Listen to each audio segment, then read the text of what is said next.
నమస్తే. Welcome to Andhraprabha. నేను Tejaswi. OTT అందుబాటులోకి వచ్చాక ఎంటర్‌టైన్‌మెంట్ తీరు మారిన సంగతి తెలిసిందే. నవతరం ప్రతిభావంతులు వాటి ద్వారా వెలుగులోకి వస్తున్నారు. డే బై డే ఓటీటీ అంతకంతకు అప్‌డేట్ అవుతుంది. దాంతో పాటు ఆదరణ కూడా రెట్టింపవుతుంది. తాజాగా ఓటీటీ కంటెంట్‌ని ఉద్దేశించి బాలీవుడ్ బ్యూటీ ఆదితిరావు హైదరి ఆసక్తికర వ్యాఖ్యలు చేసింది. డిజిటల్ ప్లాట్‌ఫామ్ అందుబాటులోకి వచ్చాక నటీనటుల పరిస్థితులు పూర్తిగా మారిపోయాయి. సినిమాలే చేయాలి అన్న నిబంధన తొలగిపోయింది. ఒకప్పుడు సినిమా అనేది బలంగా కనిపించేది. కానీ ఇప్పుడు ఆ ప్రభావం పెద్దగా లేదు.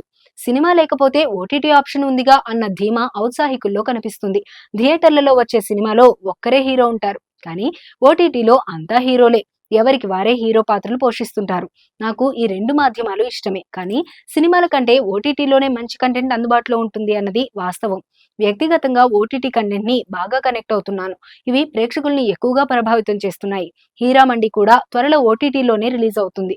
మంచి సిరీస్ ఇది. వాస్తవ జీవితాల్ని ప్రతిబింబిస్తుంది. నా అభిమాన దర్శకుడు కూడా సంజయ్. ఆయన సినిమాలో పాత్రలు ఎంతో బలంగా కనిపిస్తాయి. అలాంటి పాత్రలు సృష్టించడం ఆయనకే సాధ్యమైంది. పద్మావత్లో నటించా. మళ్ళీ ఆయనతో కలిసి పనిచేయాలని ఉంది. ఆ అవకాశం కోసం ఎదురు చూస్తున్నానని అన్నారు.